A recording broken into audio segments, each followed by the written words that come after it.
Earth as a singular planet. In fact, it is anything but.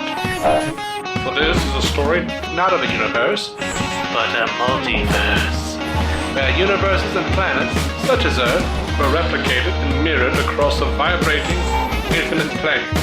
Some barely different from the next.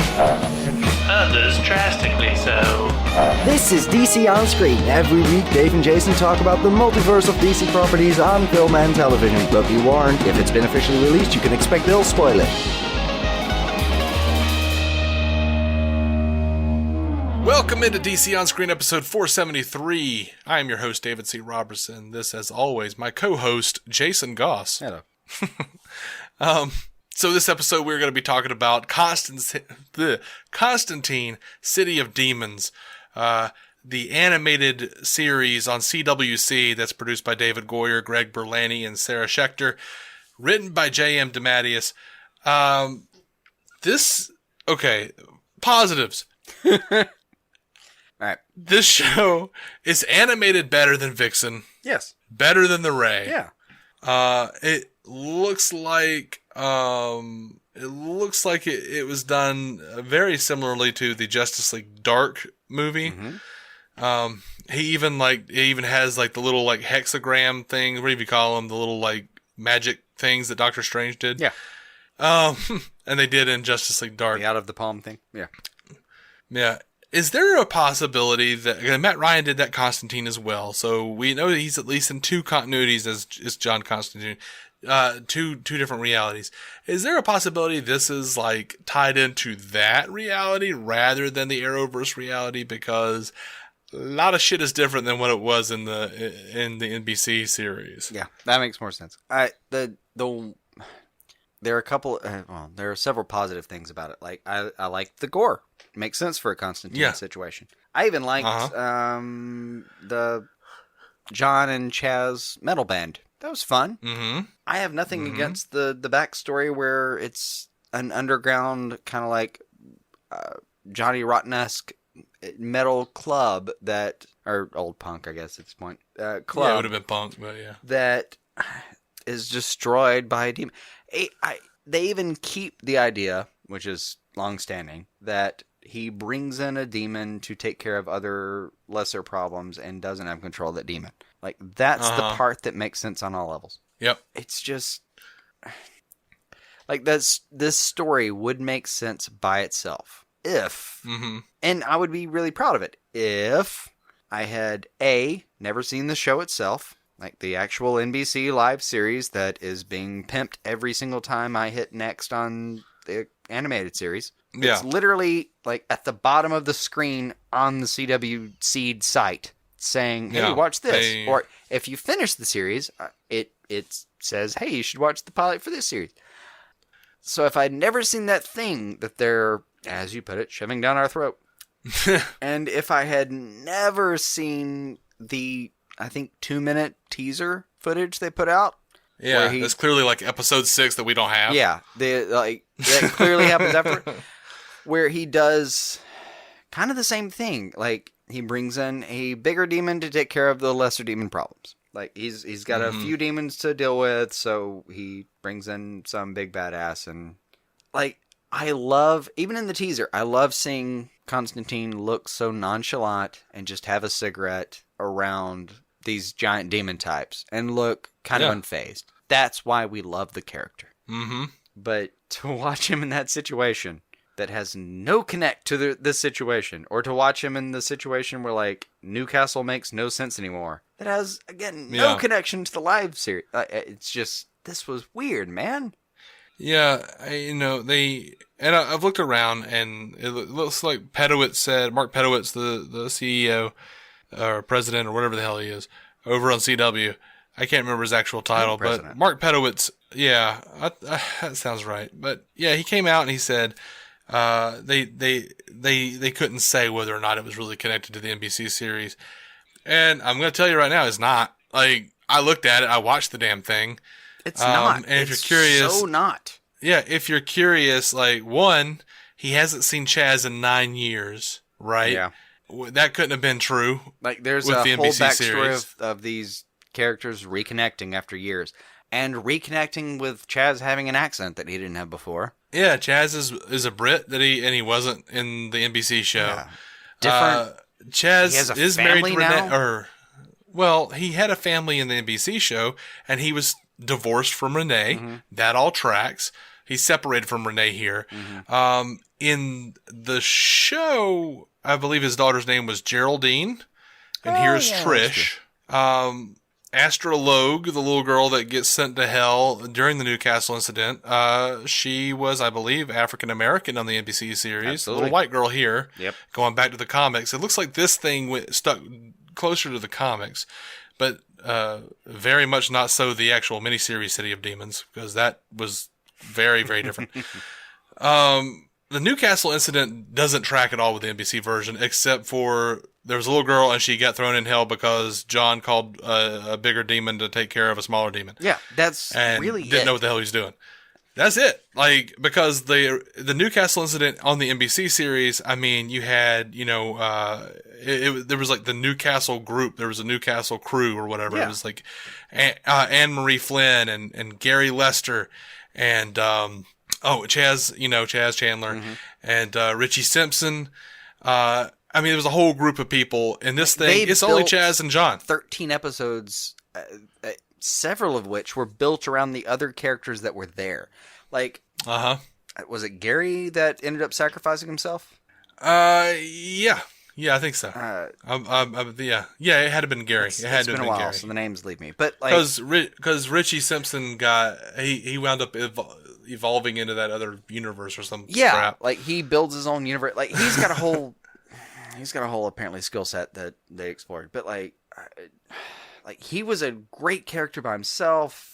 The whole thing with Gary, especially how like it's one of the greatest scenes in Constantine. Like Gary sacrifices himself after John basically puts him up to it.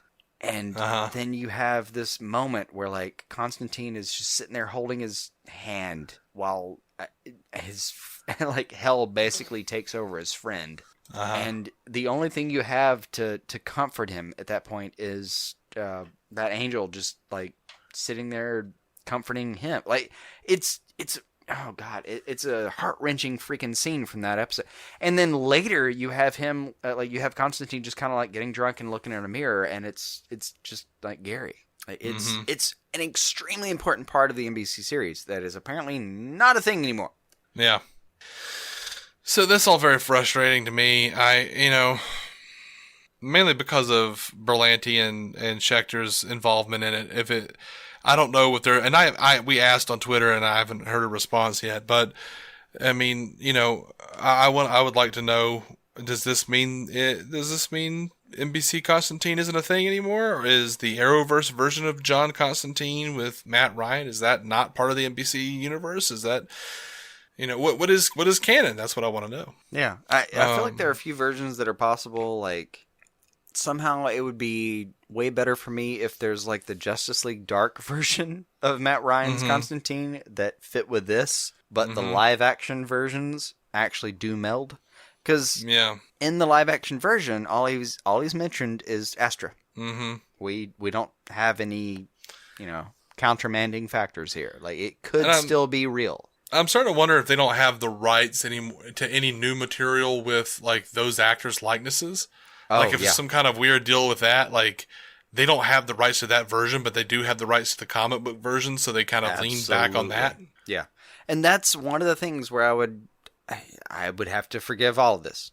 If for some reason NBC still held the rights and we're kind of holding them hostage, and they just said, "Well, screw it, we're going to take the idea of what we had in place, and we're gonna infuse it with some of the comic book stuff that you can't touch, and kind of redo this version."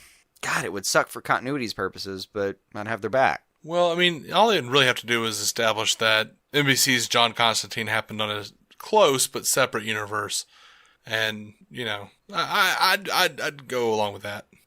Oh, they easily could, especially like with him joining a time ship where since season 1, the idea of like time cementing has been a thing. Yeah, we can work with this. There's plenty of things that can be done, but I can admit it is frustrating. Frustrating to watch. Yeah. it's frustrating that they just won't tell us. Like, hey guys, by the way, this is not a part of the NBC shit. Just like just tell us. Don't just throw shit at us and expect us to be like, well, wait, what? I thought this was part of the... No, just tell us. Tell us it's not. Absolutely. Like the last real news I could find from these people was, I think it was January 8th, 2017, where they announced like, hey, he gets his own series on the CW. And that was like after they had Constantine on CWseed. Mm-hmm. Like, it's just been very clear for a long time that they loved the character and they loved that version. And then when you look at what this, it was like a Television Critics Association bit from Pedowitz, and when you really look at it, I guess it really says is Matt Ryan will reprise his role, but they don't give us anything specific about. It, in all fairness, he didn't say he'll reprise his role and we're going to take up some of the circumstances of the original NBC live series. He just said Matt Ryan will be back. Mm-hmm. Which he has been. Even if this is part of one or the other universe intended, he's been John Constantine in 2 different iterations. I would say 3 at this point, personally. Yeah. But and we've seen Conroy do that. We've seen Bader do that with Batman. That's fine. Yeah, I'm not just worried let about me the know. separate universes. I'm just worried about the lack of information. Just let me know what happened. Where is it? Like, where's it happening at? Yeah, I mean, for what is essentially a 5-minute series that happens 5 episodes at a time. I mean, for those 25 minutes, I watched the last 12 minutes probably of those twice, just thinking, did I miss something, or did they just redo all of this? Mm-hmm.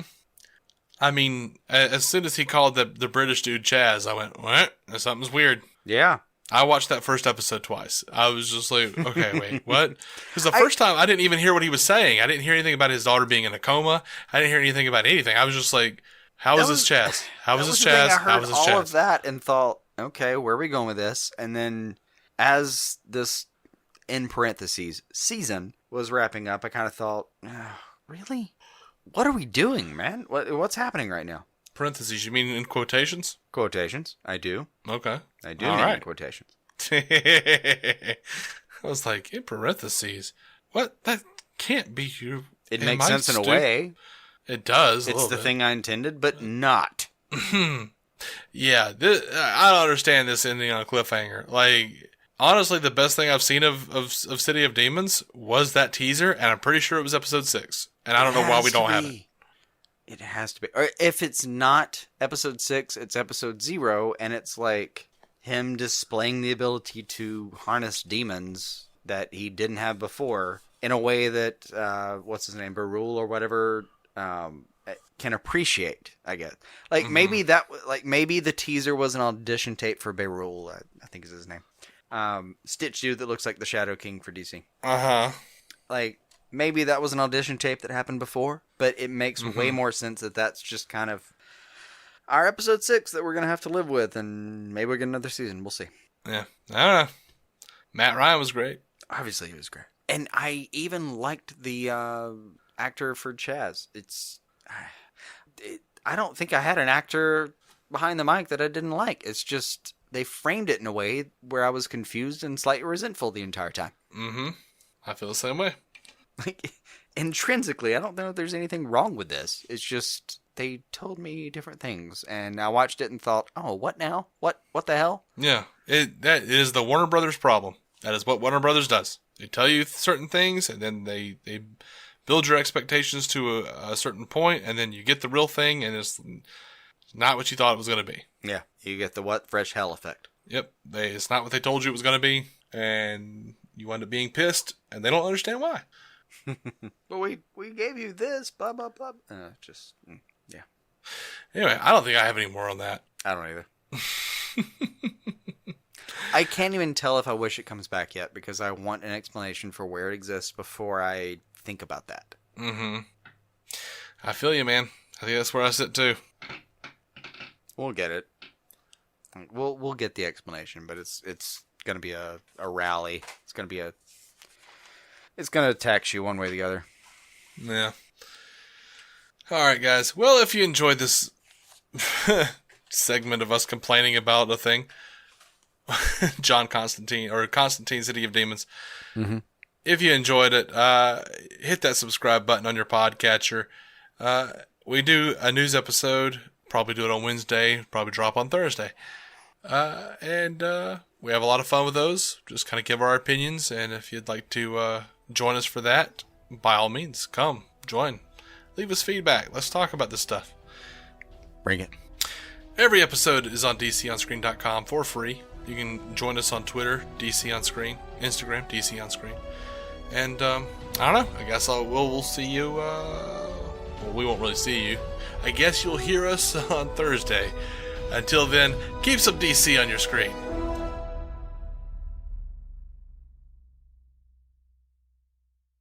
Our opening narration was from Dan Jurgens' The History of the DC Universe, Part 3 of 10, as featured in DC 52, Week 4. It was performed by me, David C. Robertson. Intro music by Jason Goss and Michael Shackelford. Michael's band, Future Elevators, could be found on Spotify or future-elevators.com. Our introduction was performed by Effie Ophelders of the fantastic podcast Stealing the Remote, which lives on SoundCloud. It can also be found on iTunes and Stitcher. We are proudly in partnership with TV Time, TV show calendar and social media site that lets you keep track of what you're watching, what your friends are watching, and where you all left off. DC On Screen is a maladjusted production. Visit maladjusted.tv for more from me and Jason, including sketch comedy, an improvised web series, vlogs, parodies, and more. Aye.